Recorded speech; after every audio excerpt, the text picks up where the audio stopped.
Donc, bonjour à tous, Léna Collet du Parc naturel régional de Camargue. Delphine Marobin, Parc naturel régional de Camargue aussi. Nous allons vous présenter les résultats de l'étude du suivi du Grand Dauphin en Camargue qui a eu lieu de janvier 2021 à juin 2025. Nous tenons à remercier l'Office français de la biodiversité qui a permis la réalisation de cette étude dans le cadre de Natura 2000. Nous remercions également notre partenaire scientifique Miracetti qui a réalisé les formations et qui nous a accompagnés du coup scientifiquement. Tout d'abord, il faut savoir que le grand dauphin, Tursiops truncatus, est une espèce d'intérêt communautaire qui est retrouvée sur nos deux sites Natura 2000 marins, Bansable-Espiguette et Camargue. Il y a eu une augmentation des observations aussi à partir ces dernières années. On a même commencé à faire une synthèse annuelle à partir de 2017 des observations dites opportunistes, c'est-à-dire hors suivi scientifique, grâce à nos yeux de la mer, c'est-à-dire ceux qui sont au quotidien ou encore plus régulièrement que nous sur le territoire marin. Donc par exemple les pêcheurs professionnels en premier lieu, mais également les plaisanciers, les pêcheurs amateurs et tous les acteurs de la mer. Il y avait également le développement des projets de l'association Miracetti qui travaille sur les cétacés à l'échelle de la Méditerranée, avec notamment le programme TURSMED, à la fois de suivi à l'échelle de la Méditerranée du Grand Dauphin, mais également de formation des gestionnaires d'aires marines protégées. Nous avons ainsi mis en place à partir de 2021 un état initial de la population du Grand Dauphin dans les aires marines protégées de Camargue pour renforcer les connaissances, la distribution, le déplacement, l'abondance, la structure sociale, le comportement. Également, l'association Miracetti a fait un complément sur la zone sur laquelle nous ne pouvions pas intervenir en bateau, c'est-à-dire de la pointe de Bauduc à l'Anse de Carteau. Donc, le périmètre qui a été choisi, notre zone d'étude, ça inclut les deux sites Natura 2000, le site Camargue, donc la zone grisée que vous voyez sur la carte, qui s'étend jusqu'aux 12 milles nautiques pour la directive oiseaux, et le site Natura 2000, Bansable-Espiguette, donc la zone en bleu clair sur la carte. Ces sites sont très étendus. Et il a été alors choisi de prospecter de manière séparée une zone qu'on va appeler plutôt une zone plus à l'est, qui comprend le golfe de Bauduc et qui va jusqu'au phare de Bauduc, et une zone un peu plus à l'ouest de la Camargue, incluant donc le périmètre du site Natura 2000, Bansable-Espiguette. Et ce site-là étant lui-même très étendu, on l'a aussi découpé en deux et parfois c'est arrivé qu'on fasse nos suivis sur des demi-journées. Donc on a découpé ça en Ouest Camargue et Espiguette. Donc le protocole qui a été utilisé, c'est un protocole standardisé à l'échelle de toutes les AMP. On a donc minimum 3 observateurs qui doivent embarquer pour l'observation, des conditions météorologiques à respecter avec un vent inférieur à 3 sur l'échelle de Beaufort et une vitesse de navire équivalente à 5 nœuds. Ces données sont collectées via la plateforme Ops en mer, donc sur une tablette directement en mer. Et on va appeler ça du coup des données collectées en effort d'observation, qui vont être différentes des données opportunistes prises en dehors des suivis protocolés. Alors la photo-identification, qu'est-ce que c'est? C'est le fait de photographier une partie du corps d'un animal qui va lui être représentative et donc avec des marques corporelles qui sont uniques et permanentes. Donc par exemple des cicatrices, des blessures, des pigmentations de la peau, et cela permettra de reconnaître ainsi les individus, de les identifier. Chez les grands dauphins, justement, la peau marque vraiment fort par rapport à d'autres espèces de cétacés. Et donc, on prend en photo la nageoire dorsale, sur laquelle il peut y avoir des traces justement liées aux interactions sociales entre grands dauphins ou avec les activités humaines. En fait, le fait de prendre en photo ces nageoires dorsales va permettre de constituer un catalogue de tous les individus rencontrés. C'est la manière de le bancariser. Et à chaque fois qu'on va reprendre en photo un nouvel individu, on va pouvoir comparer avec ce catalogue et voir s'il a déjà été observé. On parle de recapture quand on a observé un individu plusieurs fois. Ces photos, cette photo-identification et ce catalogue vont permettre en fait d'avoir une donnée sur la distribution spatio-temporelle des individus, sur la fidélité au site de ceux-ci et sur les mouvements des grands dauphins et la taille de la population. On peut également comparer nos catalogues de photo-identification avec ceux d'autres aires marines protégées, voire les déplacements inter-aires marines protégées. Alors, dans une première partie, on va présenter les résultats qui ont été réalisés lors des efforts de prospection, donc en suivi protocolé. Pour cela, vous avez la carte donc avec les mailles de l'effort de prospection. On voit que l'effort est concentré sur la partie côtière, notamment aux abords des Saintes-Maries-de-la-Mer. Cela peut s'expliquer par le fait que notre embarcation est localisée dans ce port et donc on a forcément un départ du port et l'effort qui va être concentré depuis le port. Donc ça, c'est pour cette maille. Une autre maille qui se dessine, c'est le rectangle là qu'on peut voir avec une partie un peu plus claire au large. Ça, c'est ce qui correspond à notre suivi ornithologique qui va jusqu'aux 6000 nautiques. Et sinon, l'autre partie d'effort qu'on va concentrer, c'est plutôt vers le centre du golfe, le cœur du golfe avec la réserve marine. Il est vrai que même si on a effectué des transects aléatoires, on a souvent eu voilà, des transects qui se sont répétés dans ces zones-là. Un peu moins visible parce que se superpose la zone du site Natura 2000 à l'Espiguette, on voit quand même qu'on a quand même pu réaliser des transects et un suivi de ce côté-là. En termes de données totales, ce sont 71 sorties qu'on a pu réaliser de 2021 à 2025, soit un total de 2729 km et 300 heures d'observation en effort. Donc sur le graphique, vous pouvez donc voir cette évolution par année et par saison. Et on voit qu'il y a un total qui est légèrement en baisse sur les 2 dernières années parce qu'on s'est rendu compte de l'importance, enfin, de l'aspect très chronophage de ces suivis. On a quand même tenu à atteindre nos objectifs qui étaient de 2 par mois. Voilà, mais souvent on est contraint par une logistique observateur ou par des contraintes météo. Ce qui vous a été présenté précédemment, ce sont les efforts de prospection. Et donc là, je vais vous présenter les données. Ce qu'on a obtenu, donc, c'est 19 observations de grands dauphins en effort, hein, donc en suivi protocolé. On voit la maille plus foncée là au large des Saintes-Maries-de-la-Mer. Ça signifie qu'il y a un taux de rencontre qui se veut potentiellement plus élevé sur les zones au large. Cela s'explique par le fait qu'on a moins prospecté au large et pour autant, on a quand même eu des observations lors de ces suivis. Donc c'est pour cela que cette maille se surligne plus foncée et qui se traduit par le fait que potentiellement l'espèce se retrouverait plus au large de nos zones. On a compté 44% de jeunes sur le total des observations, majoritairement en automne, et 22% de nouveau-nés plutôt sur les mois d'été, de juillet à septembre. Concernant les données opportunistes, c'est-à-dire toutes les données qui ont été collectées en dehors des suivis protocolés, donc lors des missions en mer des agents du parc, on a, au contraire de ce qui a été en fait surligné pour les données en effort, on a une présence du grand dauphin dans la zone côtière des aires marines protégées de Camargue. Notamment, donc on le voit bien sur la carte, on voit une concentration des observations autour du port des Saintes-Maries-de-la-Mer et qui s'étend jusqu'au large des Saintes-Maries-de-la-Mer. Donc il y a vraiment là un hotspot qui a été mis en avant sur la présence du grand dauphin et qui quand même voilà, est au contraire de ce qui a été trouvé en effort. Ce qui amène à réfléchir sur la suite aussi et la collecte des données. Donc pour les données opportunistes, c'est 20 observations au total sur les 4 années de suivi, enfin sur les 4 années étudiées en tout cas. Et la taille du groupe, ça s'échelonne de 5 à 10 individus avec une moyenne de 9. Et ça, c'est concordant avec ce qu'on trouve sur la bibliographie. Voilà.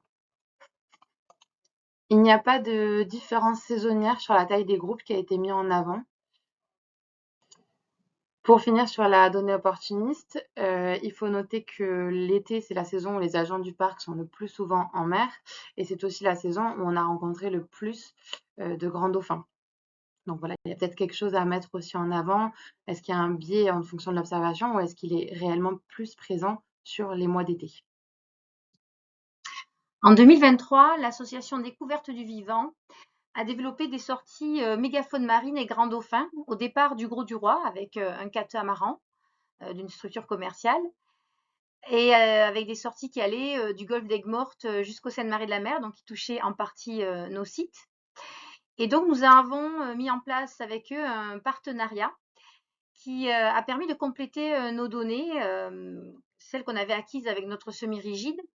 Et donc du coup, c'était sur un autre type de on n'était pas sur le même type de protocole puisque on ne maîtrisait ni la vitesse, ni le lieu, ni le nombre exact d'observateurs. Mais on a pu obtenir de nombreuses données de photo-identification notamment et de comportement qui ont complété du coup les données précédentes.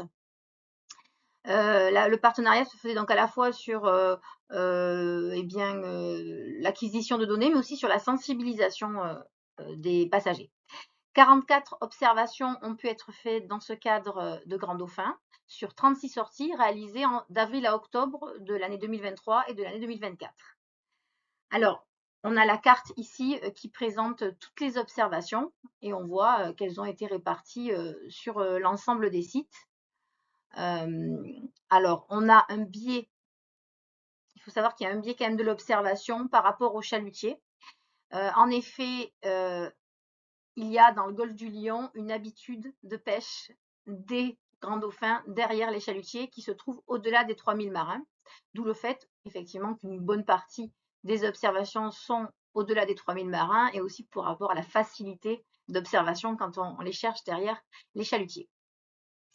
Mais en gros, on a eu une moyenne de 18 individus par groupe, puisque effectivement les groupes observés dans ce cadre étaient plus gros que ceux qu'on a pu observer nous dans le cadre de nos suivis protocolés depuis le bateau semi-rigide, pour des observations d'ailleurs plus côtières. Ici, c'était plus au large. Et on a observé quand même des jeunes dans 50% des observations, dont 20% de nouveau-nés. Donc, on va vous présenter maintenant les données qu'on a pu analyser, collecter par rapport à la photo-identification. Donc, sur les 67 observations de grands dauphins, donc avec le partenariat aussi Découverte du vivant qui est inclus dans ces observations-là, on a pu identifier 214 individus. Donc là, en fait, ce que vous avez de présenter, c'est la courbe de découverte des individus, photo-identifiés avec toutes les dates. En fait, ce qui est en bas, c'est toutes les dates d'observation et le nombre d'individus. Et cette courbe de découverte ne cesse de grandir, ce qui signifie qu'on n'a pas atteint de plateau et que tous les individus de la zone n'ont pas encore été photo-identifiés. Donc sur cette image, je vous ai présenté la capture d'écran du catalogue que nous avons ainsi constitué.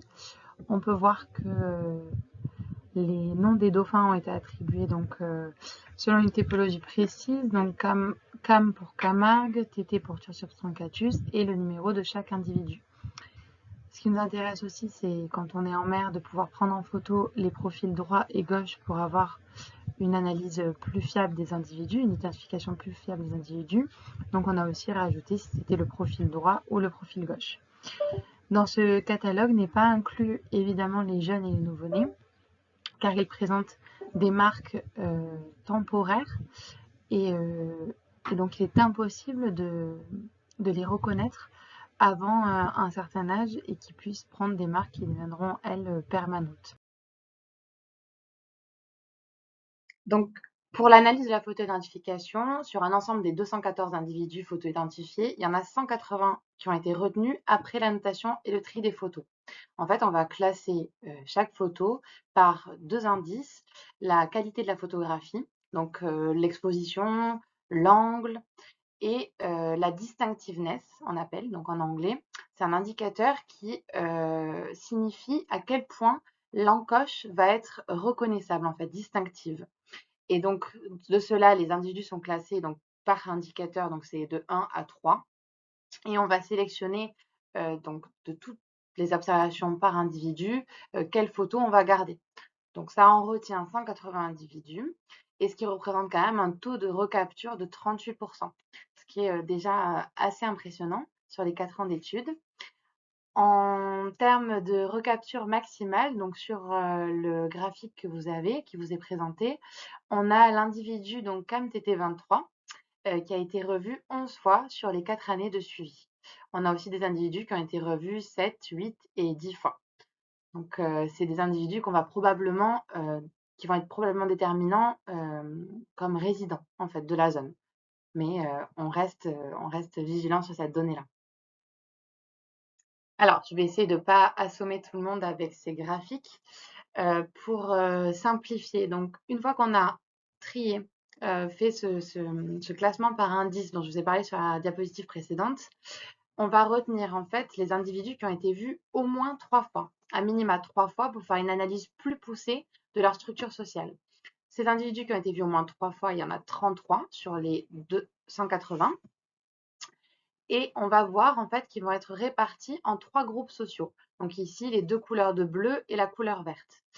On a un sociogramme et un dendrogramme qui est présenté. Donc on ne va pas s'y attarder pour ne pas vous donner trop mal à la tête, mais pour vous dire qu'en fait, les colonnes, plus elles sont rapprochées, plus les individus ont des connexions entre eux. Et de même pour les traits que vous voyez sur le sociogramme, donc qui est à gauche. Donc, plus les traits sont rapprochés, plus ils sont aussi répétitifs, plus les individus vont avoir en fait des interactions fortes entre eux et donc ils vont jouer un rôle de cohésion au sein de leur groupe, mais certains aussi avec les groupes extérieurs. Et c'est ça que ces figures-là vont démontrer. C'est qu'en fait, les individus, ça montre une cohésion interne qui est forte et une interaction quand même avec les autres groupes sociaux. Certains peut-être auront remarqué les individus très isolés comme le CAM CT78 en vert. Celui-là, il a été vu une seule fois et très éloigné. Il n'a pas été revu en fait avec d'autres individus. Et potentiellement, c'est peut-être un individu qu'on va appeler transient, c'est-à-dire qu'il va passer dans la zone une fois sur les 4 ans. Et ce qui serait intéressant de comprendre, c'est d'où il vient cet individu et est-ce qu'il est plutôt résident dans d'autres AMP, soit de Méditerranée française, soit d'ailleurs. Pour poursuivre l'analyse de la structure sociale, on va travailler avec les indices d'association. Ces 3 indices sont aussi utilisés en sociologie pour les êtres humains. D'abord, l'indice Strengths, qui va décrire des individus qui ont de nombreuses et longues interactions avec d'autres individus. Donc, ce sont des individus influents. On a ensuite le Betweenness, quand il y a de la création de liens avec d'autres groupes. Donc, ces individus-là ont un pouvoir stratégique fort. Et l'Eigenvector, qui va décrire la connexion avec les individus les plus influents. On parle d'influence par association. Donc, avec ces graphiques qui là, je suis sûre, j'ai perdu tout le monde, mais les indices dont je vous ai parlé précédemment, donc ça s'appelle les indices d'association, donc c'est l'analyse d'indices d'association. En anglais, le Half Weight Index, donc c'est le graphique A que vous voyez qui récapitule tous les indices, et ensuite les indices sont sur les 3 autres graphiques, donc le B, le C et le D. Ce qu'il faut retenir en fait de cette analyse-là, ceux qui le souhaitent, la description est beaucoup plus poussée dans le rapport. Voilà, donc je vous invite à lire le rapport ou vous le procurer pour approfondir cette analyse-là, mieux la comprendre. Ce qu'il faut retenir, c'est qu'en fait, il y a eu des présences d'associations préférentielles entre individus, qu'il y a une cohésion au sein de l'ensemble de la structure sociale qui est modérée, mais en fonction des 3 groupes que je vous ai parlé précédemment, mais il y a une cohésion qui est forte en interne. Et il y a des individus qui ont des valeurs plus élevées que l'autre, notamment là c'est la barre rouge qu'on voit sur les graphiques. Tous les individus qui sont au-dessus de la barre rouge, en fait c'est des individus avec des valeurs plus élevées et donc qui vont jouer un rôle de connectivité au sein du groupe. Pour terminer donc avec les résultats, on va parler de l'utilisation de la zone et des interactions toujours. Lorsqu'on observe des grands dauphins, on va noter le comportement du groupe en début d'observation pour qu'il n'y ait pas le biais en fait du comportement induit par le fait qu'ils vont nous observer, nous voir eux aussi. Parce qu'effectivement, le comportement peut changer au cours de cette observation. Et donc, si on se concentre sur ce premier comportement observé, et bien sur l'ensemble des observations faites en effort du parc, la grande majorité était du déplacement en voyage avec 47%, suivi de très proche par l'alimentation. 41% sont en alimentation en train de chasser, en général c'est du poisson, mais ça peut être autre chose. Et dans 12% des cas, ce sont d'autres activités sociales ou non déterminées qui sont observées. Il y a aussi l'attitude vis-à-vis du bateau qu'on va noter en début d'observation, qui elle aussi peut changer après. Et bien dans 47% des observations, il faut savoir qu'ils sont indifférents à notre bateau. Ça peut leur arriver de venir après ou jamais. Et notamment dans le parc de Camargue, on les a trouvés beaucoup plus indifférents qu'ailleurs. Ils sont vraiment occupés souvent à leur alimentation et ils vaquent effectivement à leurs occupations. Et maintenant, voici la conclusion. Donc l'idée, c'est de vous parler, de reprendre chacune des conclusions, des grandes lignes conclusives de l'étude et de faire un lien avec ce que ça peut nous amener, nous, en tant que gestionnaires d'aires marines protégées, de sites Natura 2000 en mer notamment, mais aussi de zones de protection forte, sur les perspectives d'action et de gestion. Donc, on a déterminé que l'espèce utilisait la zone pour l'ensemble de ses fonctions vitales, avec un comportement majoritairement observé en alimentation, mais aussi la présence de jeunes et de nouveau-nés, donc potentiellement une zone favorable à l'élevage des jeunes, et la présence aussi d'activités sociales. Pour cela, il va falloir qu'on soit vigilant en termes de gestion, d'accompagner au mieux les usagers, l'ensemble des usagers, sur la promotion des bonnes pratiques d'observation, donc que ce soit les associations de pêche de loisirs, les plaisanciers, les activités commerciales d'observation des cétacés et les activités nautiques comme les jet skis qui peuvent être très perturbants sur l'espèce. On a aussi observé que cette espèce était plus présente au large qu'en zone côtière. Et donc, cela donne une idée de la distribution spatio-temporelle du grand dauphin. Et ce serait certainement des choses à mettre en lien avec la répartition de la ressource halieutique, puisque forcément, les déplacements sont en grande partie liés à la recherche de nourriture, surtout que, quand même, dans 42% des cas, on l'observe en alimentation. Et la troisième conclusion qui a été mise en avant donc, par rapport à l'analyse de la structure sociale qu'on vous a présentée précédemment, c'est qu'il y a la présence probable d'individus qui sont résidents, puisqu'ils ont été vraiment recapturés plusieurs fois sur ces années du suivi. Et certains jouent un rôle clé dans la cohésion du groupe. On l'a vu avec les 3 indicateurs sociologiques que je vous ai présentés. Donc pour cela, il faudrait voir si les individus qu'on a mis en avant comme étant potentiellement résidents et ceux qui étaient potentiellement transients, c'est-à-dire qu'ils étaient juste de passage dans la zone, il faudrait qu'on puisse étayer cette hypothèse et comparer notre catalogue avec celle des AMP adjacentes pour mieux comprendre l'origine de ces individus. En fait, en Méditerranée, il y a 3 structures sociales qui ont été mises en avant, donc celle du Golfe du Lion, celle de la Provence et celle de la Corse. Et il faudrait voir si nous, nos individus communiquent seulement avec le Golfe du Lion, par exemple, ou avec le nord du Golfe du Lion, avec une partie peut-être en Provence. Et aussi voir à l'extérieur de la Méditerranée pour confirmer si nos individus de passage, est-ce qu'ils ont été vus dans d'autres AMP, mais peut-être en dehors des frontières françaises. Nous avons pu aussi réaliser des actions de sensibilisation sur différents publics qui ont été alimentés par tout le travail réalisé sur le Grand Dauphin. Il y a eu des conférences grand public, notamment en mai 2021 au Festival de la Camargue à Port-Saint-Louis-du-Rhône, et puis en avril 2024 au relais socioculturel des Saintes-Maries de la Mer, avec notre partenaire scientifique Miracetti. Le parc a également participé à 2 conférences scientifiques en 2024 et 2025 avec des experts européens sur les cétacés en Sicile et aux Açores. Nous avons également retrouvé notre partenaire scientifique Miracetti, mais aussi Écocéan Institut et d'autres chercheurs européens sur ce domaine.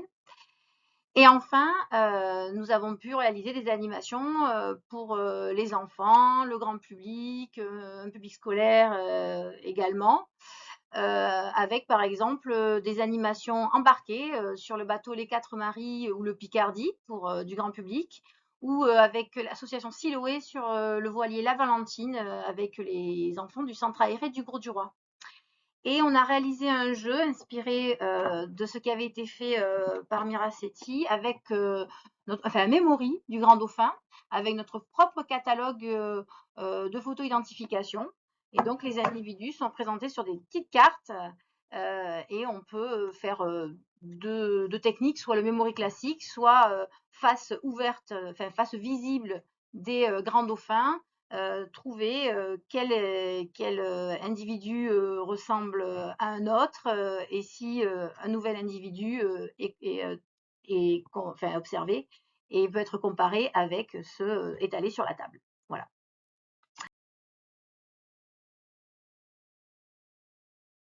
Et en annexe, vous sont présentés les deux posters qui ont pu être exposés lors des conférences scientifiques de l'European Cetacean Society. Le tout premier en Sicile et le deuxième aux Açores. Et ces posters scientifiques sont disponibles en consultation libre sur la page internet du site des sites Natura 2000 animés par le parc. Voilà, merci beaucoup.